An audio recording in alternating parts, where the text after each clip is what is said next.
Have you ever wondered why the older you get, the less you care about keeping a big circle of friends? What if I told you that after 70, you don't actually need them, and that letting go might be the secret to your happiest years yet? It sounds shocking, right? But stick with me. This isn't about loneliness, it's about freedom. Imagine a life where you're no longer chasing approval, juggling obligations, or feeling let down by fading ties. Instead, you're waking up to quiet mornings, savoring your own company, and filling your days with what you love, not what others expect. In this video, we're diving into 6 game-changing reasons why ditching unnecessary friendships after 70 can set you free. From reclaiming your precious time to discovering the companion you've had all along, yourself. You'll see why independence might just be the key to a richer, lighter life. Don't click away yet. By the end, you might rethink everything you've been told about aging and happiness. Let's get started. You no longer need to prove yourself to anyone. As you cross the threshold of 70, something remarkable shifts in your perspective. The relentless drive to seek approval, fit in, or maintain a bustling social circle, once a cornerstone of your younger years, begins to lose its grip. The truth is, you no longer need friends to validate your worth. This isn't about retreating into loneliness. It's about stepping into a phase of life where your value shines from within, free from the need to impress or appease others. Here's why letting go of that pressure can lead to a happier, more independent you. In your youth, friendships often served as a mirror for self-worth. You might have spent hours cultivating connections, whether to climb the corporate ladder, keep up appearances, or simply feel included. Think of Harold, a man in his early 70s who spent decades surrounded by colleagues and acquaintances. When he retired, those ties faded, revealing how shallow they'd been. At first, he chased them, desperate to hold on. But then it hit him. Why pour energy into relationships built on convenience rather than meaning?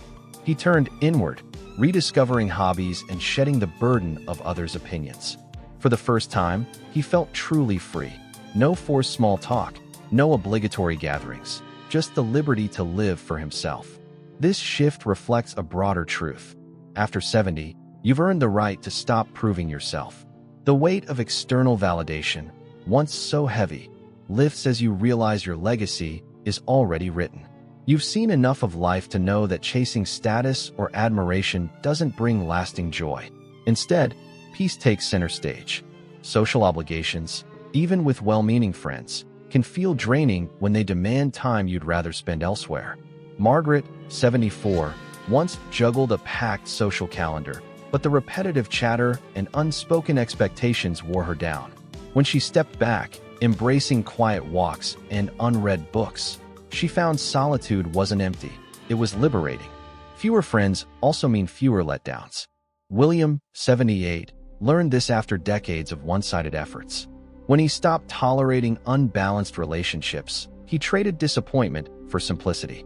Time, now your most precious asset, becomes yours to wield as you see fit. Richard, in his 80s, ditched draining gatherings for pursuits that sparked joy. Reading, walking, learning. He didn't miss the noise, he reveled in the calm. Ultimately, the companionship you've sought externally is already within you. Eleanor, 76, discovered this when she stopped filling her days with plans and started savoring her own thoughts. By letting go of friendships that no longer fit, she unlocked a lighter, fuller life. After 70, you don't need a crowd to define you. You are enough. This isn't isolation, it's independence. It's the freedom to choose peace over pressure, to live authentically without proving a thing to anyone but yourself. And in that release, you might just find the happiest years yet. Peace becomes more valuable than socializing. As you reach 70, a quiet transformation begins. The clamor of social life, once a vital pulse of your younger years, starts to feel less essential. Where gatherings, chatter, and constant connection once defined a life well lived, now it's peace that rises above all else. This isn't about shutting out the world. It's about choosing calm over chaos, recognizing that after decades of socializing, you've earned the right to savor stillness. Here's why. After 70, peace often outshines the need for a crowded social calendar. In your earlier days, being surrounded by people might have felt necessary. The noise of laughter, the buzz of conversation, the flurry of plans, it all seemed to signal vitality. But with age comes a shift.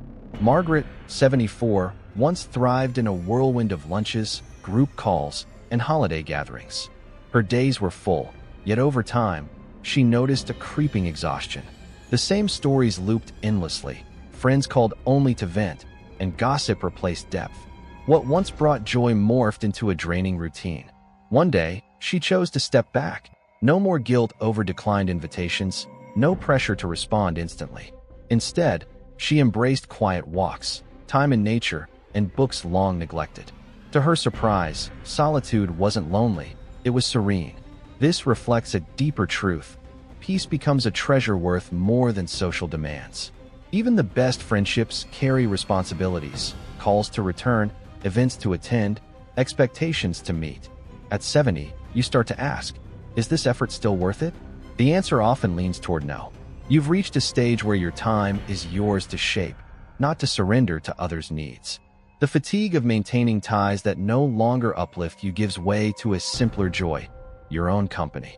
Harold, in his 70s, found this after retirement. Once tethered to a web of work-based friends, he let go when those bonds faded. Free from forced small talk and hollow obligations, he rediscovered hobbies and relished the stillness, a peace he hadn't known he craved. Letting go of socializing's pressures doesn't mean isolation. It means prioritizing what truly restores you. William, 78, shed friendships that demanded more than they gave, finding relief in fewer disappointments. Richard, in his 80s, traded draining luncheons for quiet pursuits, reading, walking, reflecting, and felt more fulfilled than ever. The beauty of this age is the freedom to say no, to choose calm over chaos without apology. Eleanor, 76, learned this too, swapping social bustle for solitary cafe visits with a book. The quiet wasn't empty, it was rich with ease. After 70, peace isn't just a luxury, it's a choice. You're no longer bound to fill your days with noise or validate your worth through others. Instead, you can embrace a stillness that rejuvenates, a life unshackled from obligation. In that calm, you find a happiness that socializing, at its busiest, could never rival. Fewer friendships mean fewer disappointments. By the time you reach 70, life has taught you a hard-earned lesson. Not every friend stays true, and not every bond is worth keeping. What once seemed like a loss, fewer friendships, reveals itself as a gain, fewer disappointments. This isn't about bitterness or isolation. It's about shedding the weight of unmet expectations and embracing a lighter, more fulfilling way to live. After decades of navigating relationships, you realize that trimming your social circle can bring peace and freedom you didn't know you needed. Friendships, even the strongest, come with strings attached. There's an unspoken pact. Check in, be there, offer support. But what happens when that pact falters? Disappointment creeps in. You call, they don't. You give, they take. William, 78, saw this firsthand. Over years, he poured effort into friendships, decades-long ties that slowly turned one-sided. When he retired, those friends grew distant, too busy or uninterested to reciprocate. At first, it stung. He questioned himself, what went wrong? Then clarity struck. He hadn't changed. He'd simply stopped tolerating imbalance.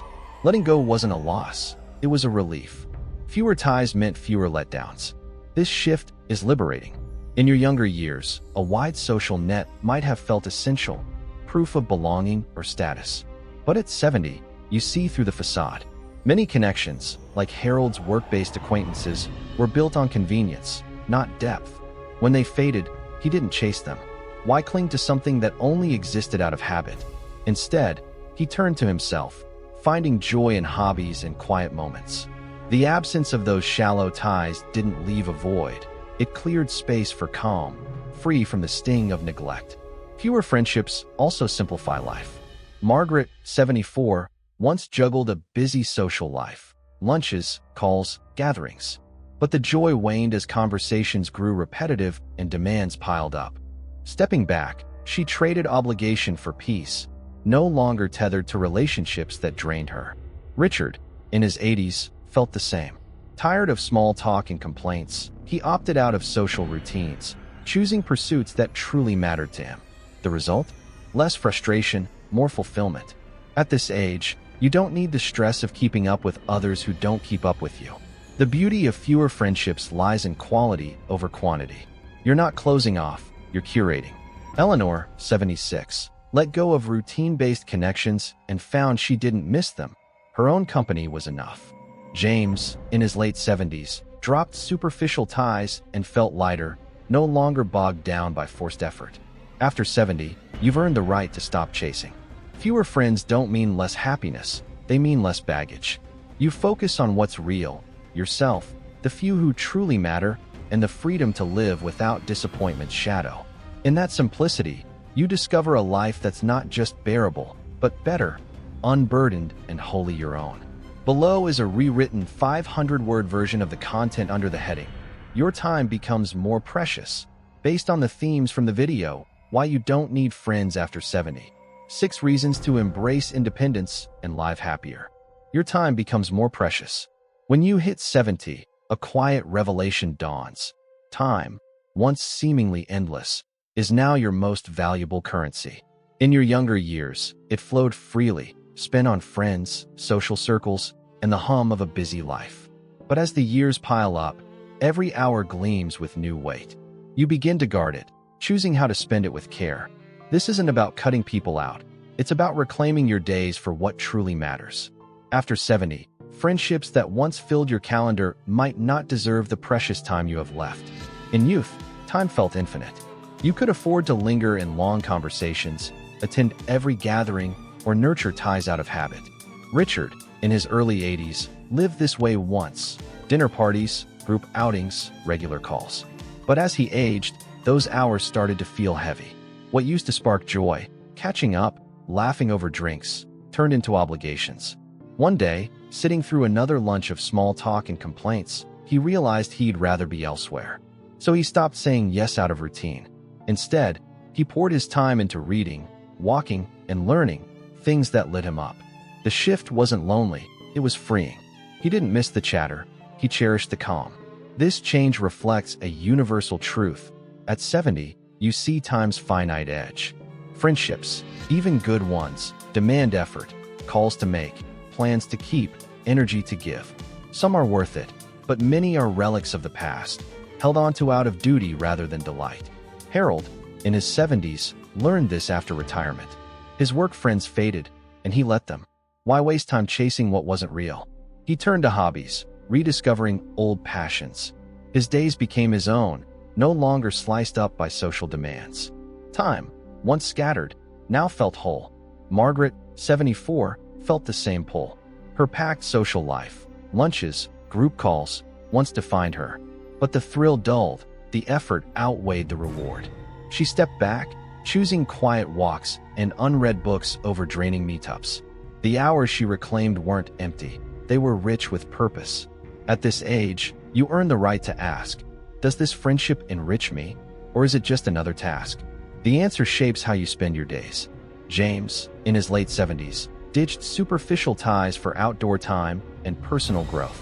He didn't feel deprived, he felt alive.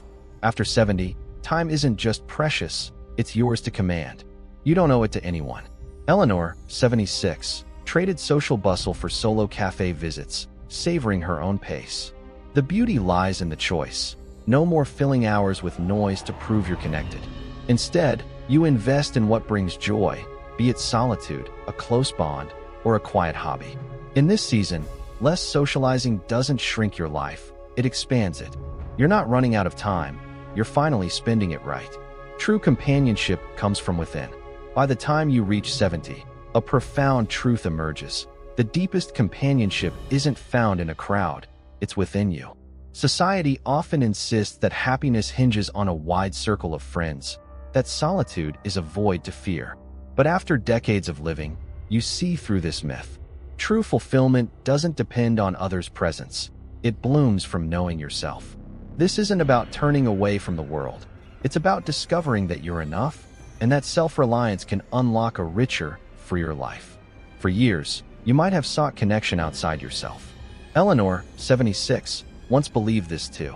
Her days brimmed with plans, checking in on friends, filling silence with activity. She thought a busy social life warded off loneliness. But over time, She felt drained, not uplifted. Conversations felt forced, expectations loomed, and she adjusted herself to fit in. Then she paused. She stopped chasing and started listening to her own thoughts, her own desires. Long walks replaced phone calls, quiet cafe visits with a book outshone small talk. To her surprise, she didn't feel alone. She felt whole. Solitude became a friend, not a foe. This shift reveals something powerful. After 70, you've grown into your own best companion. You've spent a lifetime learning who you are, your strengths, your quirks, your wisdom. Why look elsewhere for what you already hold?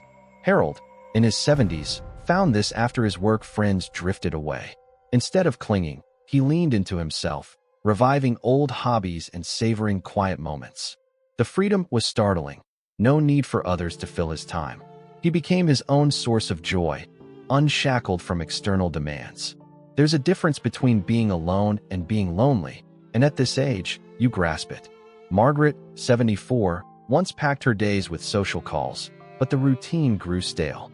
When she stepped back, embracing stillness, she found peace, not isolation. The world teaches that companionship means people around you, but true connection starts within.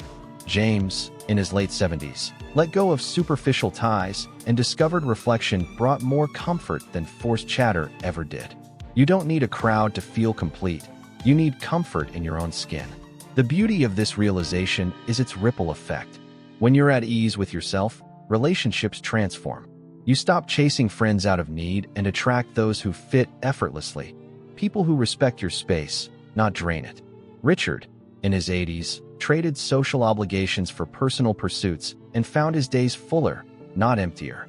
After 70, companionship isn't about numbers. It's about depth, starting with you. Eleanor's quiet evenings, once a worry, became her sanctuary. You're not alone in letting go. You're complete in embracing yourself. True companionship isn't borrowed. It's built from within, a quiet strength that makes every moment, shared or solo, profoundly yours. Letting go opens the door to a more fulfilling life. When you reach 70, a powerful choice emerges. Let go. Release the pressure to cling to friendships that no longer spark joy. The notion that your worth lies in a crowded social circle, the fear that solitude equals loneliness. This isn't about shutting out the world. It's about unshackling yourself from old habits to step into a life that's simpler, freer, and deeply fulfilling. After decades of meeting expectations, letting go becomes the key to rediscovering what truly matters. James, in his late 70s, once thought staying socially active was the secret to aging well. He kept up with old friends, even as those ties grew distant or shallow. He filled his days with calls and gatherings, believing busyness equaled happiness. But one day, he saw the truth. He wasn't enjoying it. The conversations echoed with repetition. The meetups felt like chores.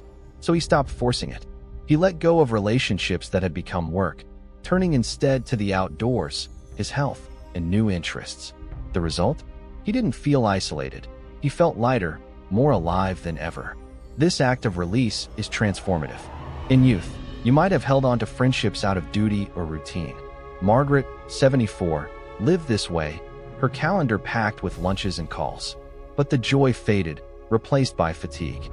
When she let go, declining invitations without guilt, she reclaimed her time for walks and books. Solitude didn't diminish her, it enriched her. Letting go isn't loss, it's space-making. Harold, in his 70s, saw work friends fade after retirement and chose not to chase them. Free from hollow ties, he dove into hobbies, finding a peace he'd overlooked. At 70, you've earned the right to stop performing. Richard, in his 80s, once endured draining social routines, thinking they defined a full life. When he released those obligations, prioritizing quiet pursuits like reading and learning, he didn't miss the noise. He thrived in the calm. Letting go strips away the unnecessary, revealing what fulfills you. Eleanor, 76, dropped the bustle of plans for solo cafe moments, and the stillness became her strength. You don't need to keep up appearances or fill your days with others to feel complete. The magic of letting go lies in what it invites in. You stop worrying about who's around and start savoring the small joys, a quiet morning, a hobby uninterrupted, thoughts unhurried. William, 78, shed one-sided friendships, and found simplicity trumped stress. After 70, fulfillment isn't tied to a guest list.